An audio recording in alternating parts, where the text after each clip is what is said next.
I'll start with one called First Photo, which is in memory of my father, Kieron Winn. There I took my first photo, dark-haired, keen. My father folds my sister in one arm. He smiles and hears the click of the machine. The world of oil and men assumed like a blazer, a blue pullover or a sweet foiled razor. Later we visited a cousin's farm, where one brown room was waxed and Sunday clean. But half sunk in the henyard was a broad, dull knife, whose purpose came and left me awed. I found his warm, accustomed, skilful hand, and all was made all right in his broad features, and everything seemed measured out and planned. 30 years later, and our fingers tap as I am passing him a folded map. I cannot bring a bucket of rock-pool creatures and have him beam at me and understand. But it dies hard, wanting someone to say, all will be well, with the power to make it so today.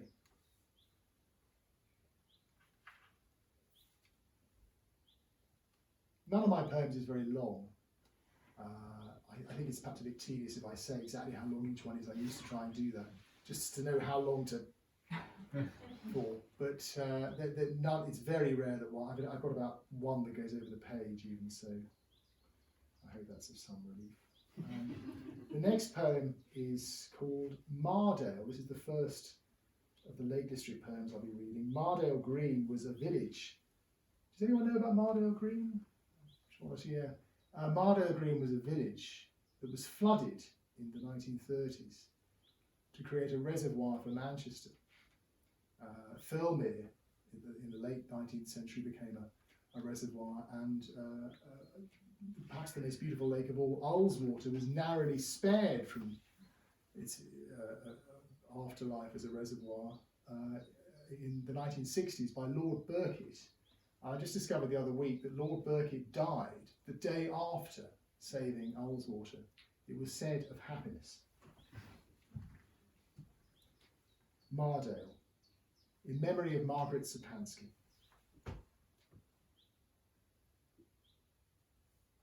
Old lumen-loving lenses make the village appear inevitably real and present, yet faintly imprecise, as if a spirit with life and motion.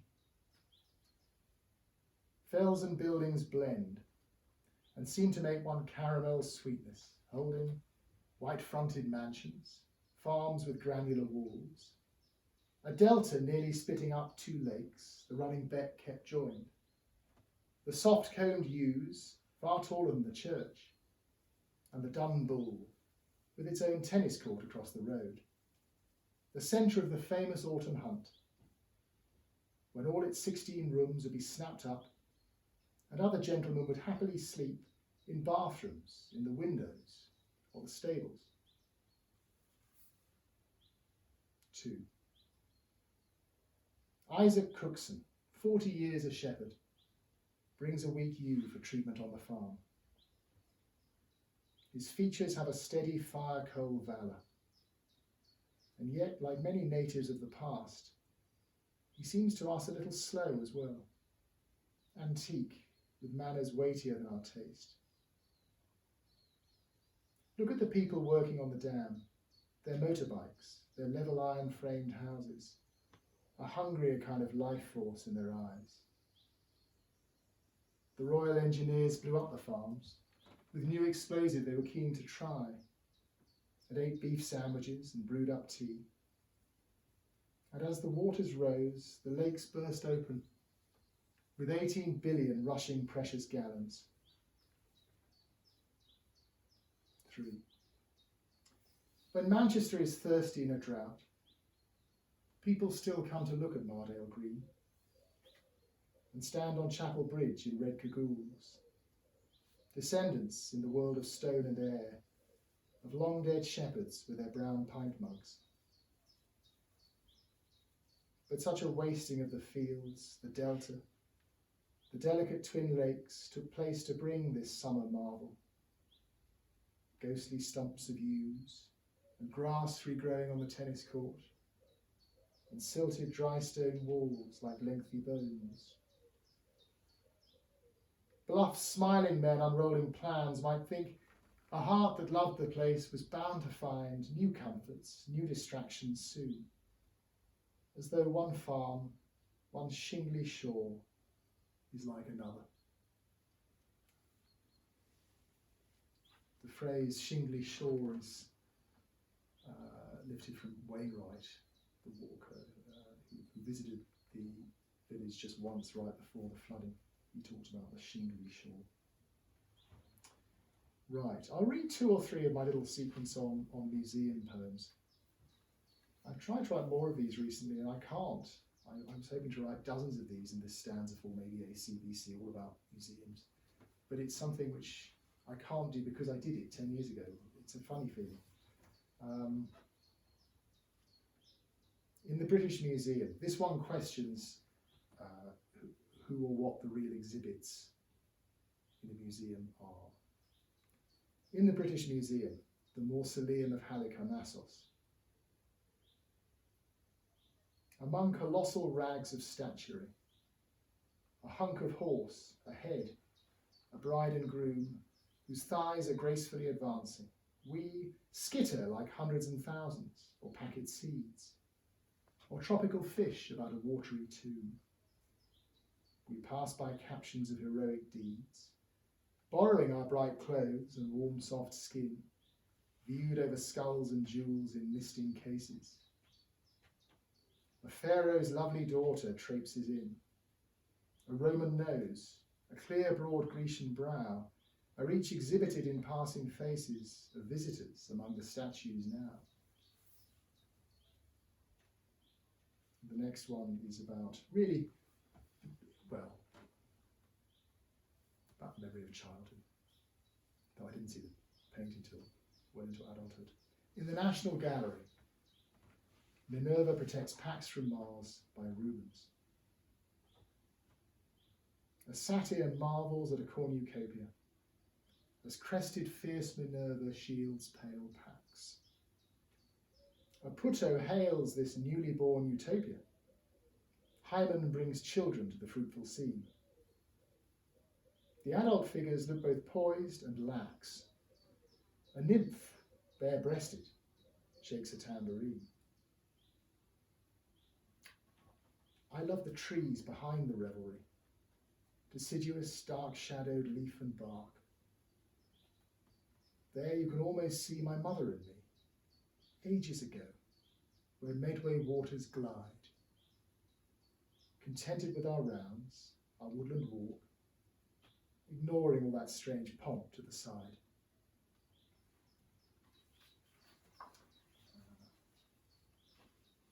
And one more of these in an Oxford antiquities shop. Roman oil lamp with erotic scene. Such images left moderns mortified. A man and woman rear in ecstasy. This oil lamp was a talking point and guide. Now blurred by time, near where the flame once played, the figures keep a kind of privacy and grow more universal as they fade, showing the dreaming and imagining, the sameness and distinctiveness of lovers. Over £1,000 for this old thing. I pass thick colleges while hurrying home, and find you waiting deep within the covers, where soon we are rebuilding ancient Rome. Harold Pinter used to, not that I knew him, no, I didn't, I never met him, but he used to hate flies, and at this point he would have apparently leapt up with a 25 copies of them. They are awful things. This one is about the delights of being adrift in Rome. Trastevere is something you may know, is an area across the Tiber. Trastevere was the original Latin name, and that's why it's not pronounced Trastevere in a kind of Italian way. It's still pronounced Trastevere because it's Transtibere, the Latin. The Corsair is a long street. Lost in Rome. We peer at maps below an alien street lamp. Outside a box-edged cafe, heaters blaze. Almost invisibly, through new piazzas, we make our way as if through linked-up days. Alone, I might feel like a ruin lizard, scuttling beneath a bit of shattered torso,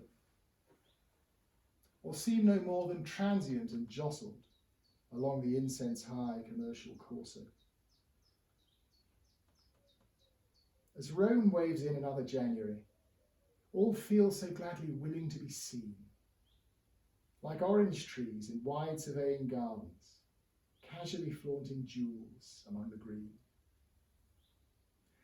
I never thought I'd have a garden, one two of us till and plant, though in a way allium, rose and foxglove seem to come from nowhere. Even in Trastevere, the best of our walled garden and its seeds is here, in jokes and eye-beams running true, making a force field round us as we go. And I never really lost with you.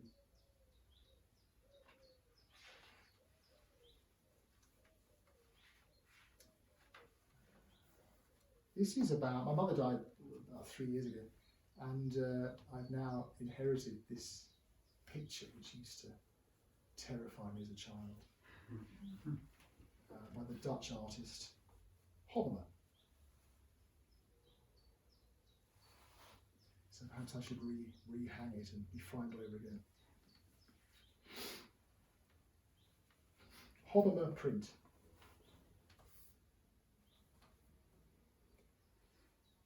Beside the wide-eyed, posy-holding children, and the turquoise harbour with its clucking boats, the Hobbema had power to unsettle. Among its wooded gloom flared ember golds, making a house uneven as a pile of hay bales, slyly sinking into themselves. There were complex trees, and when the hall light caught them, wild glinting canvas threads. All had its life. Villagers walked together, deep in secrets. I sensed the bonds they carried through the dark, the detail indirect in adult lives. That painting led into the heart's fierce groves.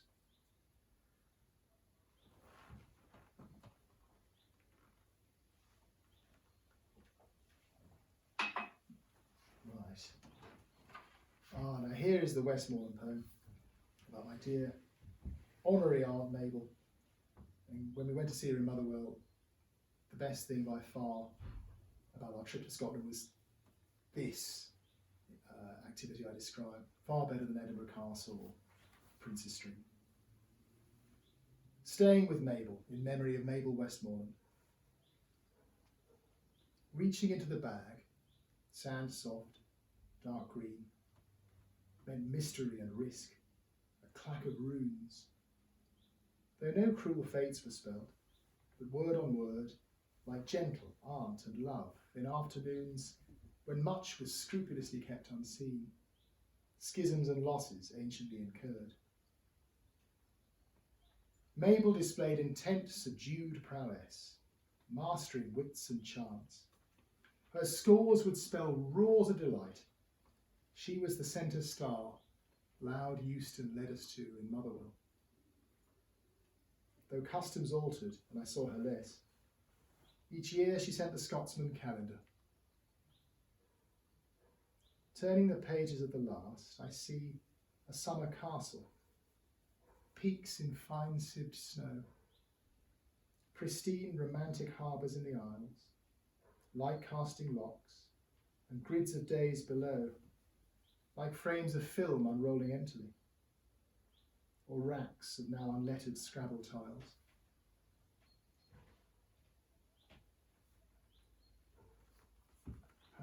Yes, this one is a composite of some of the last survivors, veterans of the First World War, the last of whom only died, 9 years ago. A British veteran. A man who held a rifle on the climb to Passchendaele now bears a bubbling flute. His hand is strong and rubicund, his frame mobile and actual. Watch him turn, salute Australian great-great-grandsons. Woolen cloth is covering his body now as then. That hand will soon slip under the stream of myth. No one thinks Agincourt was fought by men. Right. Here's a little poem about Wordsworth and Coleridge. When they were living in Dove Cottage, at least, they used to eat tremendous amounts of porridge, which once frustrated Sir Walter Scott, who was used to a more aristocratic meaty diet. He'd creep out the window, I'd go down the road to the Swan, and 12 different kinds of meat, no doubt. Skiddaw is, as you will probably know, a large mountain in that direction. Wordsworth and Coleridge had a terrible falling out because Coleridge believed, had called him, Coleridge, the last word in the poem. Wordsworth and Coleridge. Insufficient the broad oaten flakes, the convictions plain as Skiddaw. How Coleridge would have loved neon, glutamates, and so many channels, intricate, hair-like, in the end, a nuisance.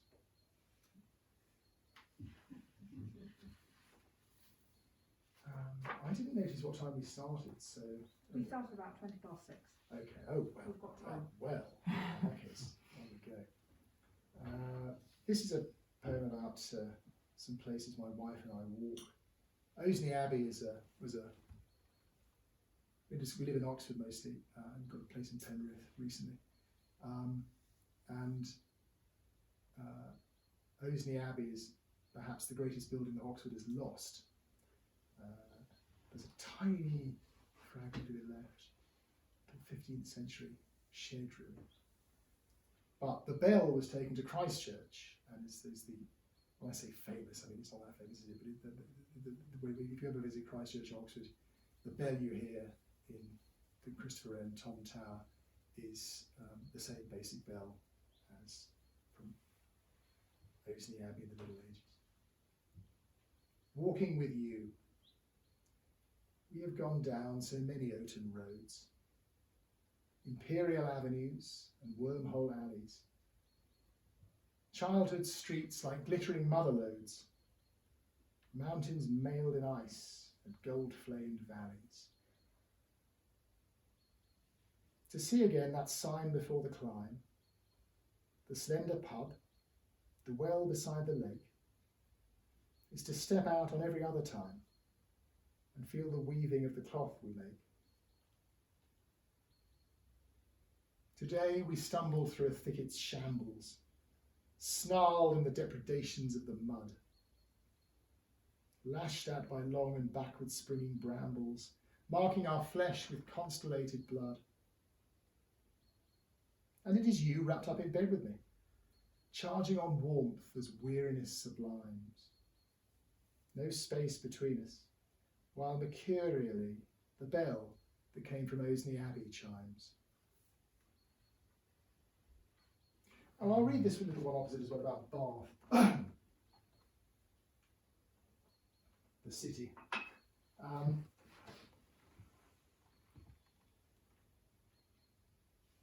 First day of spring in Bath. Quick flowing creamy light and all cohering.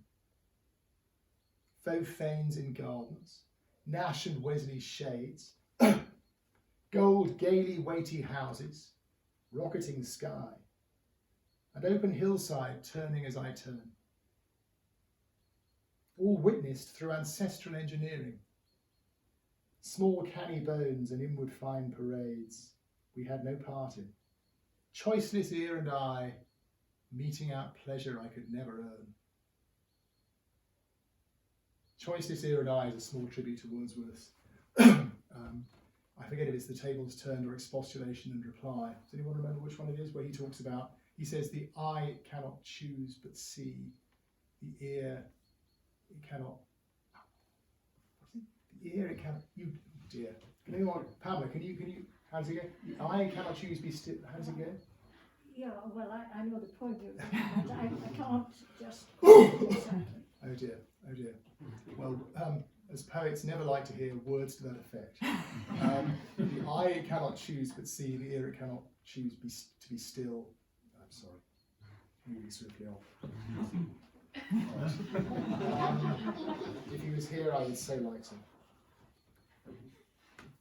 I associate Wordsworth with just gratitude for life above all things. And just those wonderful poems of just the nobility and satisfaction of just what we're given.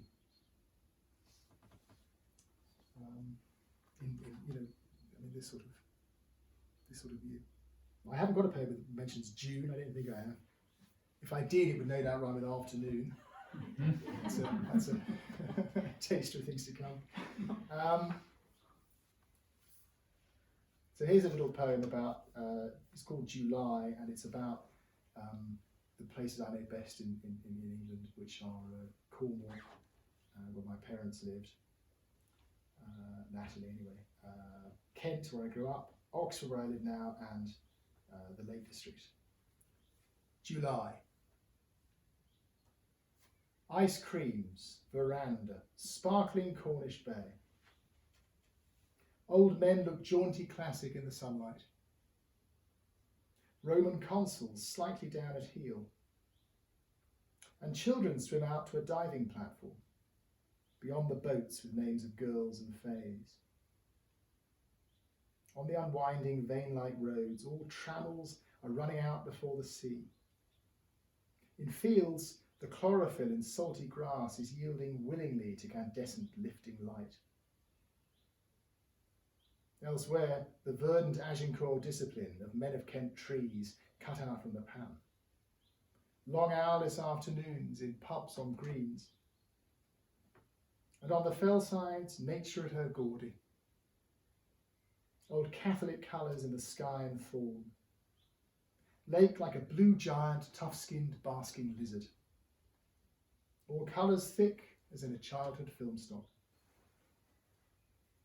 In Oxford, students sleek with many an A dawdle down the river, playing their part. And languid fellows decorate the meadows. Imperial ironies are cultivated in their straw hats and floppy creasing suits. Some are professional yet legendary. Great banner in the heavens, read by all.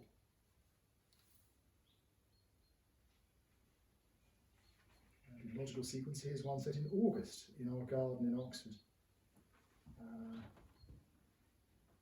We haven't yet got the Neptune statue. It's funny the things you cheat, because my poems are really very truthful mostly. What I think of this.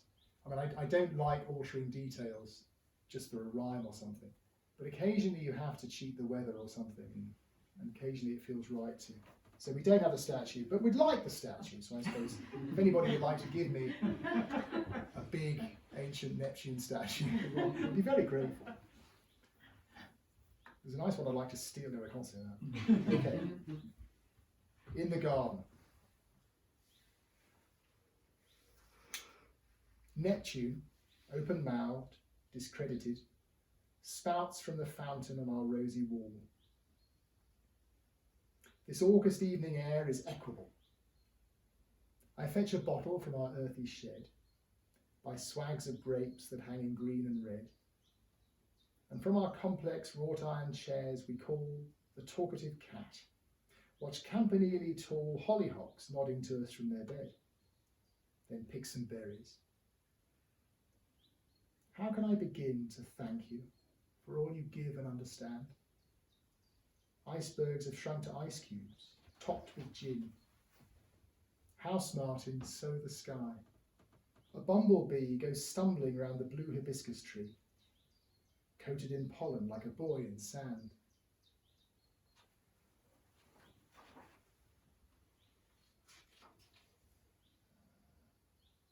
Is anyone familiar with the work of Heaney in any detailed way? Because this falls flat unless you know about, a few things about. Okay, as we're not getting massive noise, so I'll pass over that.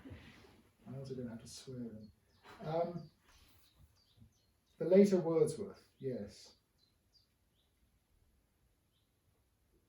In case you don't know, a palimpsest is a manuscript where writing's been erased, but sometimes an X-ray will reveal the earlier use of the paper or parchment.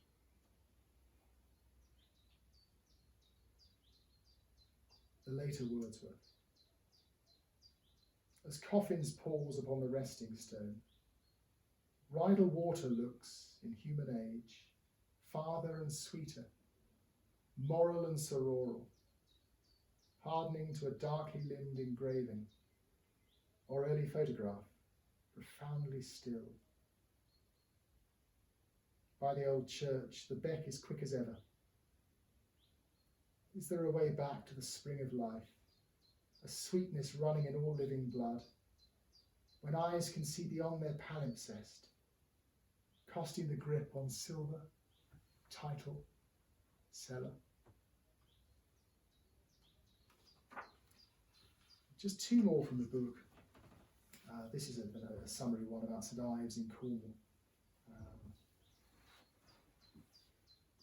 St Ives.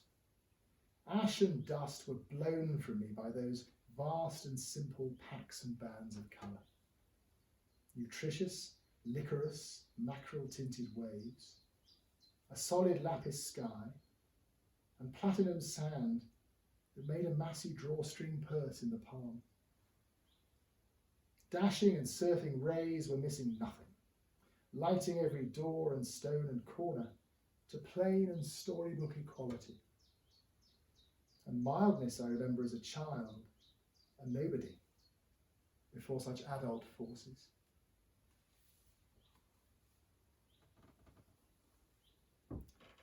And this is next one is about a walk from Ambleside over there to Glenridding over the Scandale Pass. Fairfield's a mountain, Brothers Water and Owls Water are lakes. Goldrill's a stream, and the Traveller's Rest, like the one here, is of course a pub. Ambleside to Glenridding. Climb on a pony track past meteorite grottos, to High Sweden Bridge, a lone constructed eye, a glimpse of civilization. Then press on to a pre-human valley in the mountains, networked by veins of thin and plashable streams. Now up, and easy up, with Fairfield left, mist and moisture cool on grateful limb. Loved wideness, there-ness, love like sun on stone. To a broken ridge, the start of dirty walking, oikish grass and ankle-killing holes, but there is light and we have time and food. So Brothers Water inches round a hill, lake like a flat grey pebble, and reaching earth, we head past waterfall and fiery fern, past Goldrill to the silver spill of Owls Water. It's miles of absolute edge, as mild as Jesus. Then to the Traveller's Rest for woods floor beer, rich seasoned beef, potatoes piping, whiskey and shortbread, fire and sugar for the next day. I haven't finished. No, somebody sent scrapping.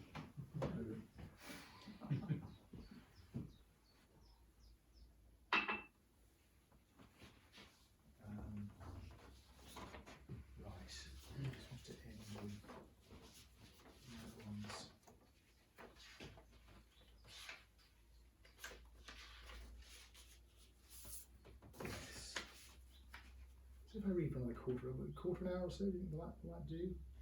20 minutes, quarter of an hour? Yes. The first one is actually it's two poems.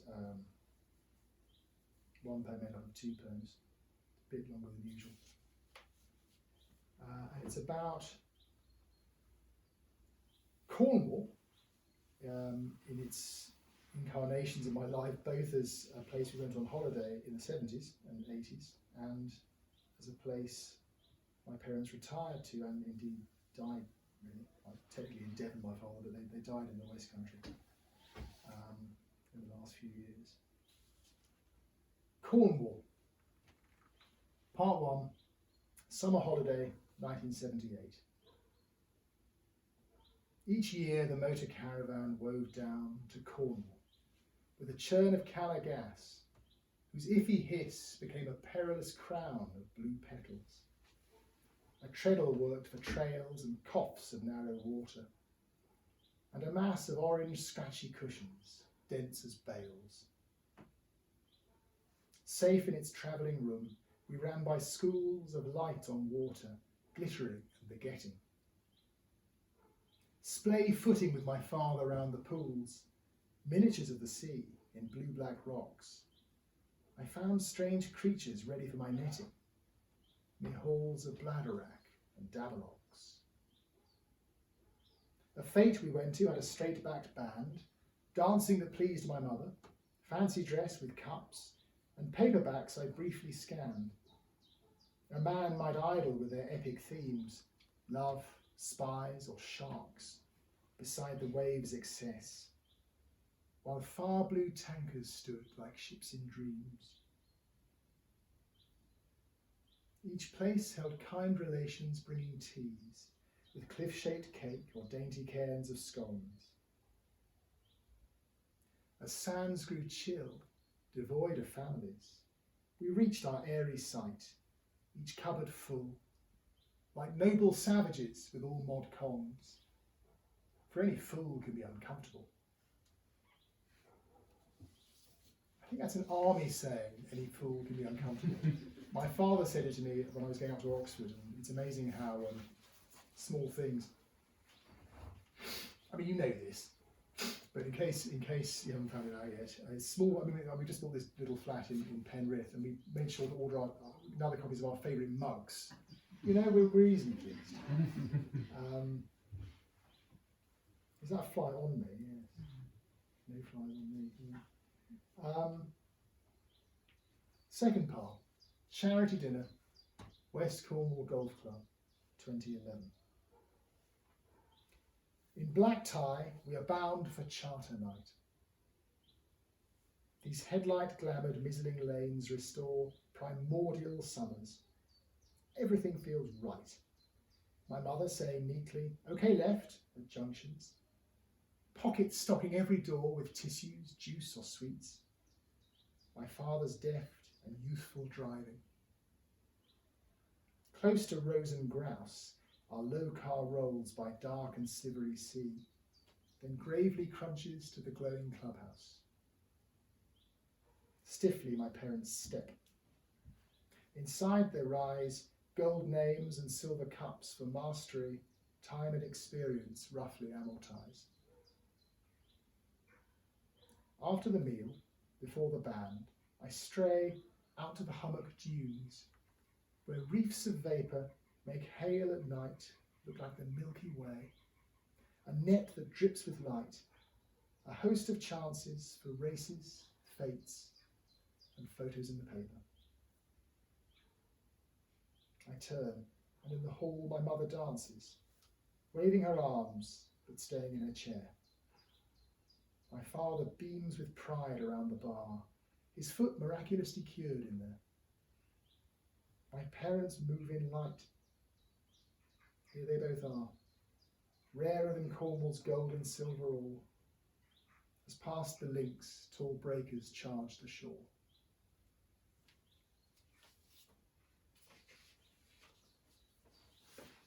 Right, here's this little sequence of 3 poems I wrote last in a great burst. For me, a great burst. Last August, when summer school suddenly finished, and they're about I realised that practically everything in my life, well, everything really, everything that's distinctive about me as an adult, in a way, began between the ages of sort of 16, 17, and 23, 24. And so this is a sequence of poems about that period between, sixth form, university, that kind of age, when things seem to take shape. So the first one is about a youth theatre I used to be in. It's the West Kent Youth Theatre. West Kent Youth Theatre Party, 1986, when I was 17. Ollie, with spiky hair and open jerkin, hosts a party at his parents' house. A red tile-hung old forge with hobbit ceilings. After the stage's tense, indulgent lights, we pack the chairs and chair arms, floor and stairs. There is fast circulating silver laughter, above some earnest talk in 2s and 3s about A-levels, interviews and love. Later, my father's long brown car draws up and I climb in. He waves to Ollie's dad. Cigarette tang, and in the glove compartment, travel sweets dusted in the softest sugar. His eyes are joyful with the feel of life. These are good days. He knows the short way home.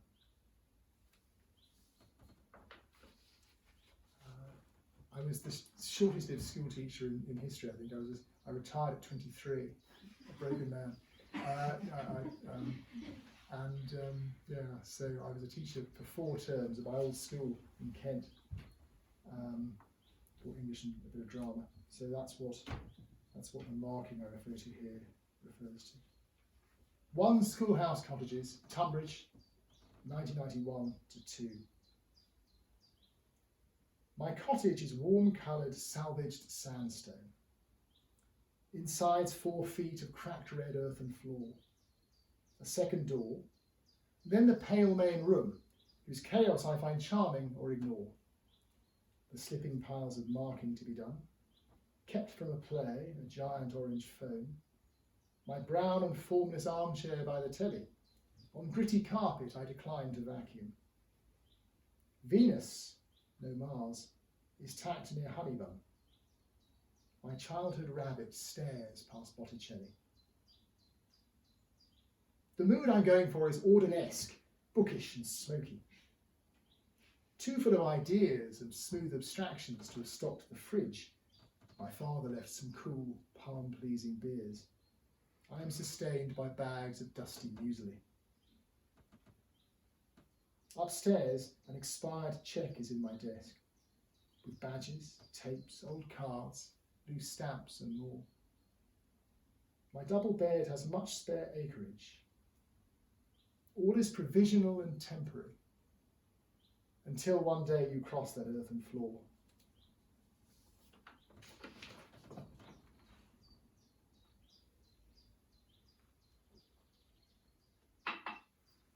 First meeting.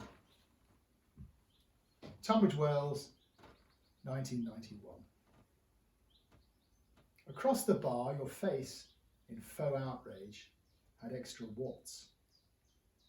I'd seen you in a play where you transfixed me, Metamorphosis. And there you were across the bar one day. Had we trailed by each other as we roamed behind our mothers in the multi-story? Or shared a queue to pay for pens or stickers, all with no jolt, no inkling of a mooring? Had we stood back to back with plates of cake, bored by a sports day, in one castle tent?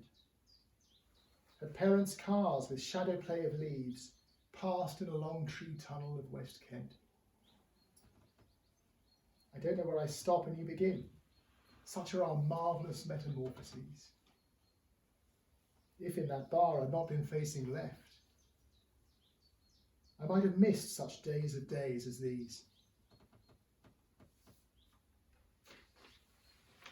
I'm now, well, if I was 17 in 1986, how old am I? You see, I've still got the teacher in me. I'm 52.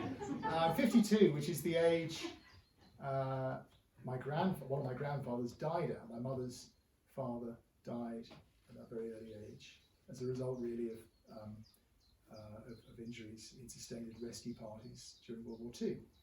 And my mother always, understandably, felt his loss so early, very keenly, even in her 80s. And when she died 3 years ago, I found this marvellous cache of letters from my late, long dead grandfather. And he came racing back to life for me. My grandfather's measure, in memory of Albert Peters. His spool tape measure is imperial only, palm-sized, nut brown. He died at 52, but is unfolded from a box of letters sent to his daughter Joyce, my mother, who was safe in Scotland, far from bombed West Wickham. This one, in bashed-out type, gives at the top a bright blue paper, crisply edged as ever, the home address as Daddy, the woodshop. Ironic notes my mother trained me in reveal their sources. Our sardonic wit had roots in days when Beckenham resembled the ruins Cromwell knocked about a bit. My grandfather worked in rescue parties. Here, they tunnelled in. Despite their skillful hurry, they find the man and woman are both finished. He says he's used to it and not to worry, and turns to the news of Spot, her dog, and cricket. Next month, her mother's urging him to buy a luxury shirt. I said it was too dear. To spur him on, she's bought a matching tie. I told her that I'd have to leave the house without my trousers on, so I could show all of the shirt and get good value from it. Their registers of love and humour glow and live.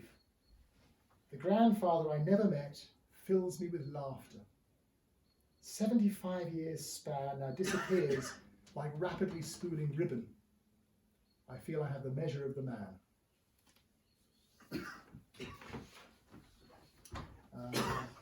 Right, just a few more. This one is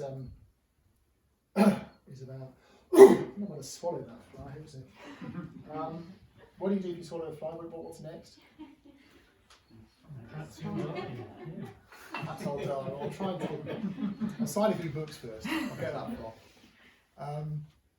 This is about some paintings by Rembrandt in the National Gallery, which you may recognise if you know some Rembrandt. Rembrandt and Henrique. Rembrandt sees himself, even when young, cavalier golden hairs in his moustache, with a slight petulance that just might weep and wince at the disguise his age puts on. The furs and hair, the skin like cracking paint. But close by is a picture of Henrique, who looks out with unbounded tenderness at Rembrandt as he paints her. In this third, that stream might be the first one in the world, so curiously is she stepping through its pliant softness, rippling gown held high here in his studio. When she looks up, is his face glowing too, now they're alone? The clattering maid has left, and glassy grapes are piled in cupboards next to ragged bread. As through flawed windows, wheels tilt by on cobbles, by flies and scattered straw, far from this room.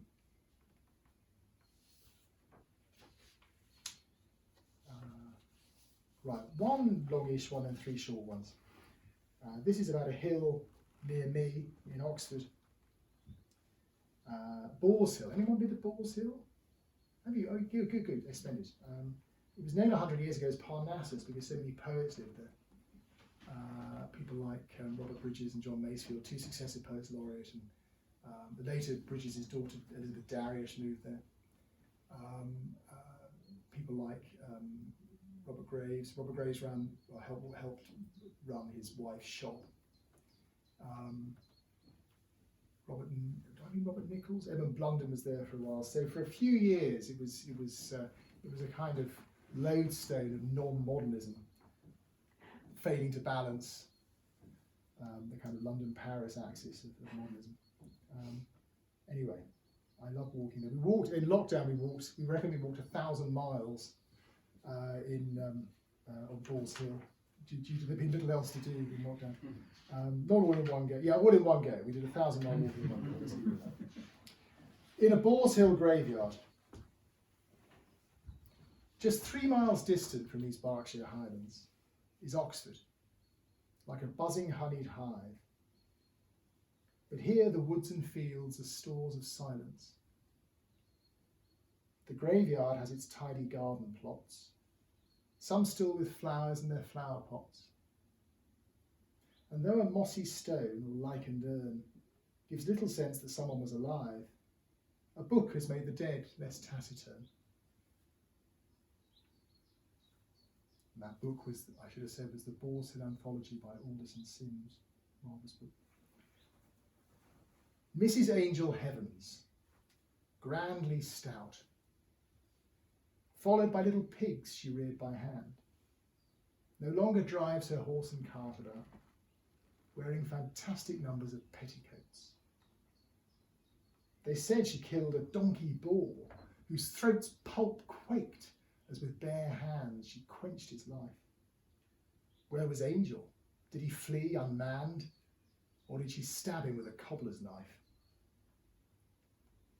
John Masefield shyly smiled from his writing shed at Robert Graves, who was about to start a shift in his wife's shop, despite being dead, the Times had thought. They played at Robin Hood, padding the bills of gentry for the good of Wootton villagers who felt the squeeze as housemaids and chauffeurs. A moral art, easy, their helper said, as shelling peas. By Chilswell Farm the Chale stream runs on, but the luxurious house of Arthur Evans, a rambling and fantastic pile, has gone. Solar and Roman bath, the entrance floor inlaid with a convivial minotaur, Siena columns, all were to distill the noble past, trifling to Mrs. Heavens, who rode right by Sir Arthur on the hill. Here Gluck came rising from the tennis court, to Einstein puffing on a slow cigar. The moon, it seemed, particularly sought his large, luminous eyes. Who now remembers the far Novembers when in Guy Fawkes' embers the sculptor Oscar Namon used to place potatoes that would bake, a star on star crackling from sparklers lit each youngster's face? Things change. Soon different people have their share. Marriages, Robin Hoods come round again. Great houses rise, new smoke dissolves in air. The particles that make up life recur, but they are not configured as they were. The book's distinctive glimpse of life lived then, that vigour, craft, extravagance and bliss, is nowhere in a cramped necropolis. And 3 romantic poems in capital R. One's about Coleridge, one's about the RAF, and one's about a walk around here. So, does anyone know what Pantisocracy is? What can you remind us? The Saudi, Coleridge collaboration for a utopian society in America, wasn't it? I'm not sure the definition of the actual word Pantisocracy. I think it's ruled by all, pan as in, general. Pantisocracy. It's a silly sounding word, isn't it? mocked by Richard Holmes in his biography of Coleridge. Pantisocracy, yes. Before we had a tumble dryer, my wife used to joke that one day a week in our sitting room it was Pantisocracy. Anyway. Aspheterism means kind of communism, a common ownership of everything.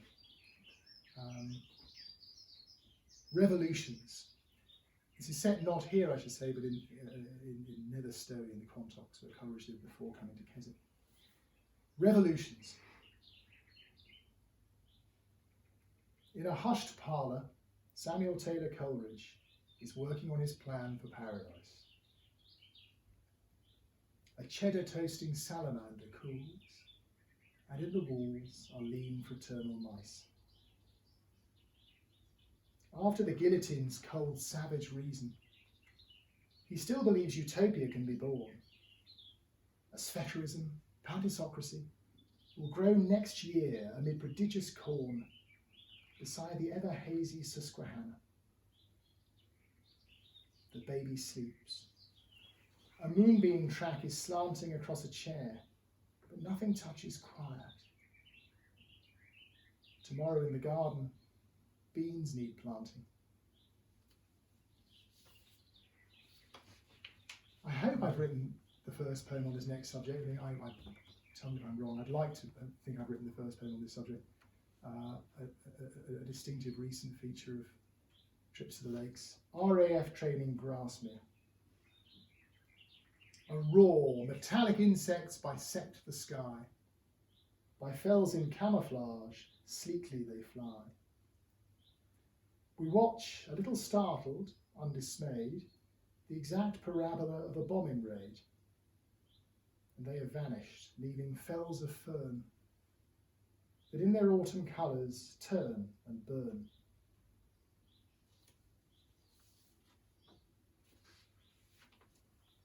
And finally, The Last Walker, which has an epigraph. No one said this, it's obvious, I sort of phrased it as something somebody might have said. The Last Walker. Atheism is, of course, defined by lack. That's the epigraph. I inched and slid by darkened bulbous outcrops on Grasmere Common, chilly, late and slow, towards a window's far unswelling glow. My halogen head torch blinded every trace of Easdale Tarn and blue-backed mountain tops, but lit the plumes I huffed from Ornsharp air, old packall slabs and one unravelling lace. So I switched off the blunt myopic glare,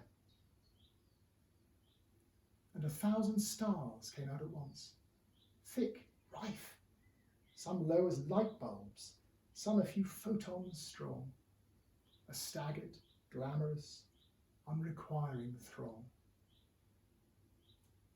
They burn and blaze till bursting they disperse carbon and oxygen, the quick of life.